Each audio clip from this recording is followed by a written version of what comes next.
Hello friends, welcome back to my channel commerce Devi. तो हम teaching aptitude के important topics cover कर चुके थे। मैंने आपको पिछली वीडियो में बताया था कि कौन कौन से इंपॉर्टेंट टॉपिक्स हैं जो आप लोगों को टीचिंग एप्टीट्यूड के अंदर करके जाने हैं। तो आज हम बात करेंगे रिसर्च एप्टीट्यूड के इंपॉर्टेंट टॉपिक्स के बारे में। तो आज हमारी टर्न है यूनिट 2 रिसर्च एप्टीट्यूड की। तो हम इसमें बताएंगे कि कौन कौन से रिसर्च के जो टॉपिक्स हैं वो बहुत ज्यादा रिपीट होते हैं हमारे एग्जाम में, और आपको बहुत ज्यादा अच्छे तरीके से बिल्कुल भी मिस ना करके उनको पढ़कर जाना है। ओके, तो हम शुरू करते हैं। तो शुरू करने से पहले वीडियो को लाइक करना, अपने फ्रेंड्स के साथ शेयर करना और मेरे चैनल को सब्सक्राइब जरूर करना, ताकि आपकी तरह आपके दोस्त भी क्या कर सके, यूजीसी नेट जेआरएफ को जल्दी से जल्दी क्वालिफाई कर सके। तो वो भी इंपॉर्टेंट टॉपिक से पीछे नहीं रहने चाहिए आपकी तरह, तो उनके साथ भी शेयर करना और चैनल को सब्सक्राइब जरूर करना। अब देखो important topics to cover in research aptitude. सबसे पहले है कैरेक्टरिस्टिक्स ऑफ रिसर्च। ठीक है, कैरेक्टरिस्टिक्स क्या है रिसर्च की? कुछ इंपॉर्टेंट रिसर्च एप्टीट्यूड में काफी सारी टर्म्स हैं जो हमें पढ़कर जानी है। ठीक है, आप देखो अभी मैं बताऊंगी कौन कौन सी हैं। सबसे पहले है ऑब्जेक्टिविटी। देखो क्या है कैरेक्टरिस्टिक्स? ऑब्जेक्टिविटी होनी चाहिए कि जो हम उसके अंदर बायसनेस नहीं होनी चाहिए। जो भी हम रिसर्च कर रहे हैं हमें अपना पर्सनल ओपिनियन उसके अंदर नहीं डालना है, उसके अंदर बायसनेस नहीं होनी चाहिए। हमारा जो एटीट्यूड है, बिहेवियर है, उसको हमें रिसर्च के अंदर नहीं डालना है। तो वो क्या हो जाएगा, अनबायसनेस तरीके से रिसर्च करनी है, तो वो क्या हो जाएगी, ऑब्जेक्टिविटी। विदाउट एनी बायसनेस जो रिसर्च होती है वो क्या होती है, वो ऑब्जेक्टिव होती है।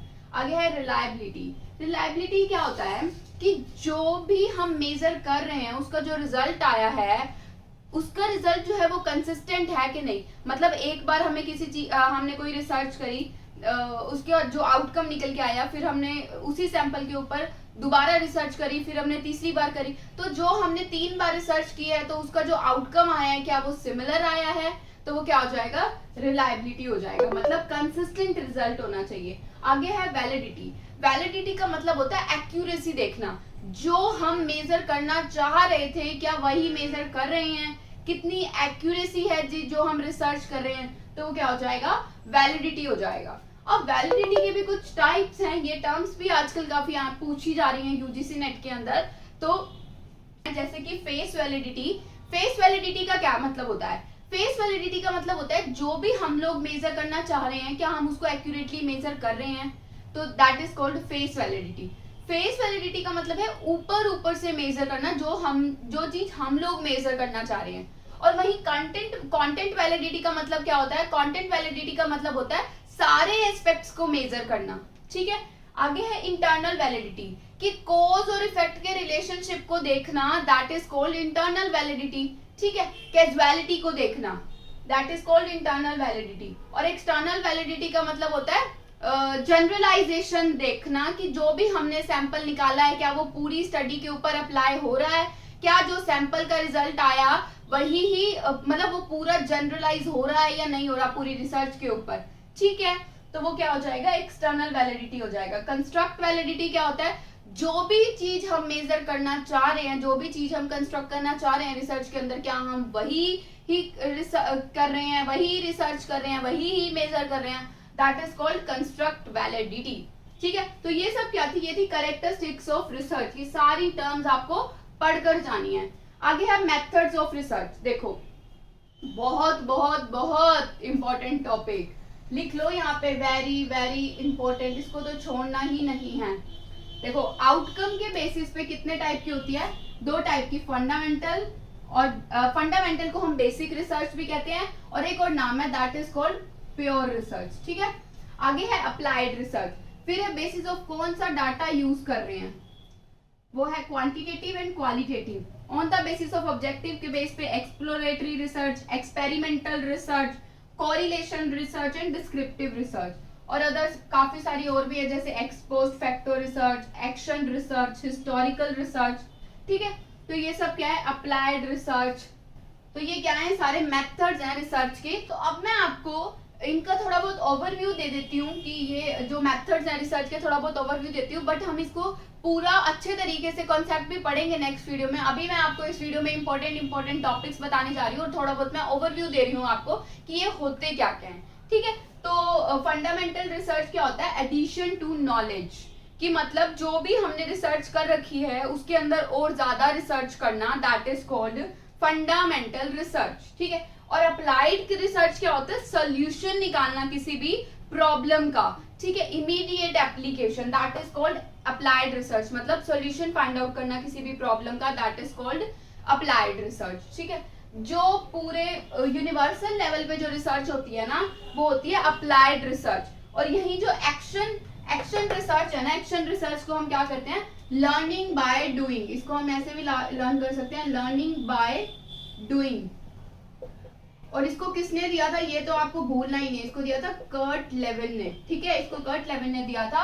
और एक्शन रिसर्च होता है लर्निंग बाय डूइंग। इसमें क्या होता है? ये लोकल लेवल पे करते हैं, ये होती है रिसर्च लोकल लेवल पे, और ये जो होती है अप्लाइड रिसर्च, ये यूनिवर्सल लेवल पे होती है। यही इसके ऊपर डिफरेंस है। ठीक है। आगे है on the basis of data use, कि कौन सा डाटा यूज कर रहे हैं, क्वांटिटेटिव या क्वालिटेटिव।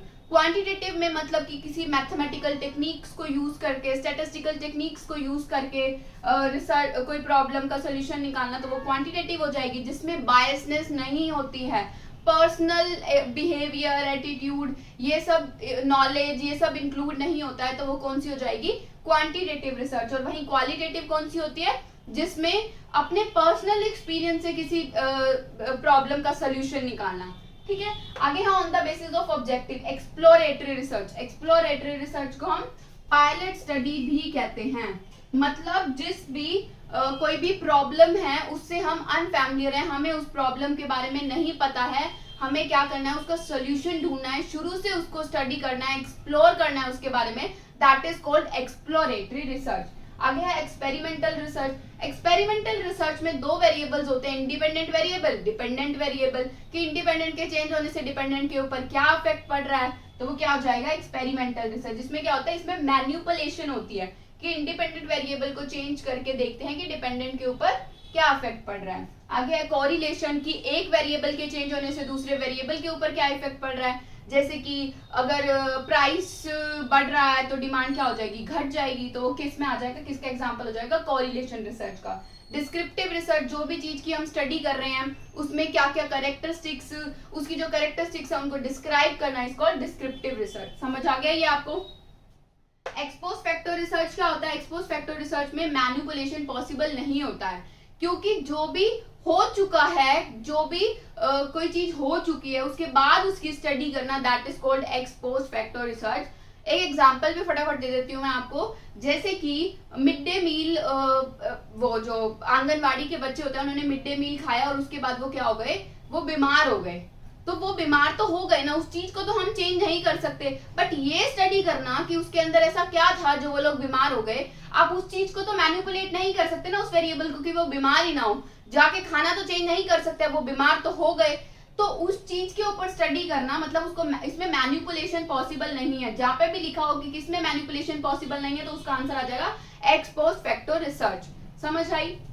तो आगे एक्शन मैंने आपको बता दिया। हिस्टोरिकल रिसर्च, जो पीछे हो चुका है पास्ट में, उसकी स्टडी करना जो बहुत पहले हुआ था। ठीक है, तो that is called historical research. तो ये सब थे मेथड्स ऑफ रिसर्च। तो नेक्स्ट है स्टेप्स ऑफ रिसर्च। ये भी बहुत इंपॉर्टेंट है कि कौन कौन से स्टेप्स है रिसर्च के। तो ऐसे सीक्वेंस में लगाने के लिए हमारा क्वेश्चन आ जाता है कि जैसे कि सबसे पहले प्रॉब्लम फॉर्मुलेट होती है, फिर हाइपोथेसिस बनाते हैं, हाइपोथेसिस मतलब एजम्पशन बनाना। ठीक है, फिर development of research, design, data को कलेक्ट करना, डाटा को एनालाइज करना, फिर किसी जनरलाइजेशन करना और किसी कंक्लूजन पे पहुंचना। तो ये है स्टेप्स ऑफ रिसर्च। ठीक है, तो इसको सीक्वेंस में लगाना, अरेंज करना आ जाता है पेपर में, बहुत इंपॉर्टेंट है स्टेप्स ऑफ रिसर्च।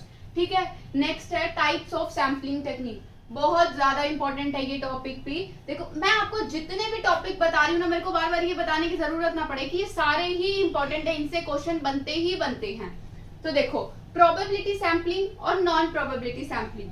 ठीक है, प्रोबेबिलिटी को रैंडम सैम्पलिंग भी कहते हैं। तो इसके कुछ टाइप्स हैं, प्रोबेबिलिटी और नॉन प्रोबेबिलिटी के। अब ये कैसे आता है? ये आ जाता है कि प्रोबेबिलिटी और नॉन प्रोबेबिलिटी मिक्स करके उसके टाइप्स जो है ना वो ऑप्शन में दे देते हैं और आपको कहेंगे बताओ कौन से नॉन प्रोबेबिलिटी है या कौन से प्रोबेबिलिटी हैं, तो हमें बताना पड़ेगा। तो इसीलिए हमें ये भी लर्न करके जाना है। देखो, सिंपल रैंडम सैम्पलिंग में क्या होता है? रैंडमली जितनी भी पूरी होल पॉपुलेशन है उसमें से सिंपली क्या कर लेते हैं, रैंडमली क्या कर लेते हैं, चूज कर लेते हैं, तो वो क्या हो जाएगा, सैंपल को चूज कर लेते हैं, वो सिंपल रैंडम सैम्पलिंग हो जाएगा। स्ट्रेटिफाइड सैम्पलिंग क्या होता है कि हम ना डिफरेंट डिफरेंट स्ट्रेटा बना लेते हैं उनकी करेक्टरिस्टिक्स के बेसिस पे, ठीक है। एक करेक्ट जो भी एक मतलब कि जो सेम कैरेक्टरिस्टिक्स वाले लोग हैं वो एक स्ट्रेटा में, जो दूसरी कैरेक्टरिस्टिक्स वाले लोग हैं वो एक स्ट्रेटा में, तो ऐसे डिफरेंट डिफरेंट स्ट्रेटा बना लेते हैं और सबका रिजल्ट निकालते हैं और फिर देखते हैं कि कोई डिफरेंस तो नहीं आ रहा है ना, सबका जो आउटकम है क्या वो सेम निकल के आ रहा है, तो वो क्या हो जाएगा, स्ट्रेटिफाइड सैम्पलिंग हो जाता है। देखो क्लस्टर क्या होता है, क्लस्टर सैम्पलिंग में क्या होता है, इसमें भी हम डिफरेंट डिफरेंट क्लस्टर ही बनाते हैं, लेकिन इसमें क्या होता है, ये आपस में डिफरेंस है इनमें, क्योंकि ये अंदर से ये डिफरेंट कैरेक्टरिस्टिक्स है, ये डिफरेंट कैरेक्टरिस्टिक्स है, लेकिन जो इनका एक क्लस्टर होता है ना, ये पूरी पॉपुलेशन को दर्शा रहा होता है, पूरी पॉपुलेशन को, मतलब कि सारी कैरेक्टरिस्टिक्स वाले लोग एक क्लस्टर में, फिर ऐसे ही दूसरा क्लस्टर बनेगा और फिर इनका रिजल्ट निकालते हैं और इनको कंपेयर करते हैं, तो वो क्या हो जाएगा, क्लस्टर सैम्पलिंग हो जाता है। अब देखो ये तो थे प्रोबेबिलिटी और रैंडम सैम्पलिंग, इनको हम क्वांटिटेटिव सैम्पलिंग भी कह सकते हैं। तो अब है नॉन प्रोबेबिलिटी मतलब क्वालिटेटिव, जिसमें बायसनेस होती है। देखो कन्वीनियंस, अपनी कन्वीनियंस के अकॉर्डिंग सैंपल को चूज करना, अपनी जजमेंट के अकॉर्डिंग चूज करना, कोटा फिक्स कर देते हैं उसके अकॉर्डिंग सैंपल चूज करना। और स्नोबॉल सैम्पलिंग क्या होता है, इसको हम नेटवर्किंग सैम्पलिंग भी कहेंगे। जैसे कि एक पर्सन, आजकल होती है ना नेटवर्क मार्केटिंग होती है, वहां पे एक पर्सन चूज करते हैं, वो आगे 2 लोगों को चूज करते हैं, वो आगे आगे 3 लोगों को चूज करते हैं, ऐसे ये क्या हो जाएगा, स्नोबॉल सैम्पलिंग। तो ये कैसे बनाएंगे, इसने फिर 2 लोगों को चूज किया, फिर आगे इसने 2 लोगों को चूज किया, तो ये क्या हो जाएगा, स्नोबॉल सैम्पलिंग। तो ये है टाइप्स ऑफ सैम्पलिंग। ठीक है, तो नेक्स्ट टॉपिक क्या है, positivism approach to result and post positivism approach to result. ठीक है, इसमें हम क्या करते हैं, जो थ्योरी को वेरीफाई करते हैं पॉजिटिविज्म में, और उसमें थ्योरी की फॉल्सिफिकेशन। ठीक है, तो मैं डिटेल में भी आपको नेक्स्ट वीडियो में बताऊंगी, अभी हम ओवरव्यू लेते हैं कि ये भी बहुत इंपॉर्टेंट है कि पॉजिटिविज्म और पोस्ट पॉजिटिविज्म, इसमें क्या होता है, क्वांटिटेटिव होती है और ये क्या होता है, क्वालिटेटिव होता है। आगे है मेजरिंग वेरिएबल, कौन कौन से वेरिएबल हैं, नॉमिनल, ऑर्डिनल, इंटरवल, रेशो, मतलब इसमें रेशो में क्या होता है, मैथमेटिकल होता है, मैथमेटिकली मेजर करना। और नॉमिनल में क्या होता है, नॉमिनल में हम क्लासिफाई करते हैं कैरेक्टरिस्टिक्स को, क्लासिफिकेशन करना नॉमिनल में आ जाएगा। ऑर्डिनल में मतलब ऑर्डर में लगाना, मतलब रैंकिंग देना। तो क्या थे ये मेजरिंग वेरिएबल है। अब format and style of referencing कि देखो जब हम रिसर्च लिखते हैं तो हमने कहाँ से अपने जो भी हमने डाटा कलेक्ट किया है वो कहाँ से हमने कलेक्ट किया है, किस किस चीजों का यूज किया है, कौन सी बुक्स का यूज किया है, तो उन रेफरेंसिंग तो देते हैं ना हम नीचे। तो कौन कौन से फॉर्मेट और स्टाइल को यूज करते हैं, वो कुछ स्टाइल दिए हुए हैं। सबसे पहले एपीए, अमेरिकन साइकोलॉजिकल एसोसिएशन, इसकी फुल फॉर्म क्या है, अमेरिकन साइकोलॉजिकल एसोसिएशन। ऐसे कैसे फुल फॉर्म भी उठ के आ जाती है। एमएलए की फुल फॉर्म क्या है, मॉडर्न लैंग्वेज एसोसिएशन। और थर्ड क्या है, शिकागो मैनुअल स्टाइल। ठीक है, तो इसमें या तो आपको ऐसे क्वेश्चन बन के आता है, या तो आपको क्या दे देंगे, अलग अलग 4 ऑप्शन दे देंगे और हमें मतलब अच्छे तरीके से पढ़ना पड़ेगा कि एग्जैक्टली लिखते कैसे हैं, कि कहाँ पे डॉट लगेगी, कहाँ पे इन्वर्टेड कॉमा लगेगा। तो वो ऐसे ही 4 ऑप्शन देंगे और हमें एग्जैक्ट बताना है कि ऐसे रेफरेंसिंग एपी है या वो एमएलए है या वो शिकागो है। समझ गए। आगे है, अब ये कुछ टर्म्स हैं, सेमिनार, कॉन्फ्रेंस, सिंपोजियम, वर्कशॉप, ये सब कुछ टर्म्स है जो हमें पढ़कर जानी है। देखो सेमिनार क्या होता है कि जब small number of people involve होते हैं और किसी एक टॉपिक पर बात कर रहे हैं, किसी एक टॉपिक पर डिस्कशन कर रहे हैं, तो वो सेमिनार में आ जाएगा। लेकिन सेमिनार में सबको क्या किया जाता है, इनकरेज किया जाता है कि वो उसमें पार्टिसिपेट करे और अपना पॉइंट ऑफ व्यू रखे। ठीक है, और कॉन्फ्रेंस में क्या होता है, जिसमें लार्ज नंबर ऑफ पीपल होते हैं। ये जरूरी नहीं होता कि हमेशा एकेडमिक ही हो, कॉन्फ्रेंस जरूरी नहीं होती कि हमेशा एकेडमिक ही हो। इसमें लार्ज नंबर ऑफ पीपल होते हैं जो किसी प्रॉब्लम को सॉल्व करने के लिए या कुछ डिस्कशन करने के लिए इकट्ठे होते हैं। ठीक है, सबसे ज्यादा क्रिएटिविटी अगर इनमें से पूछी जाए तो वो किसमें होती है, वो कॉन्फ्रेंस में ही होती है। आगे है सिंपोजियम। सिंपोजियम में भी यही होता है कि स्मॉल नंबर ऑफ पीपल होते हैं, सिर्फ एकेडमिक टॉपिक पे ही डिस्कशन होती है, तो वो क्या हो जाएगा, वो सिंपोजियम हो जाता है। नेक्स्ट है कॉलिक्वियम। इसमें क्या होता है कि ये सिर्फ रिसर्च वाले लोगों के लिए, सिर्फ रिसर्च पर्पस के लिए ही यूज होता है। आगे है वर्कशॉप, मतलब हैंड्स ऑन प्रैक्टिस, जिसका कुछ आउटकम निकल के आता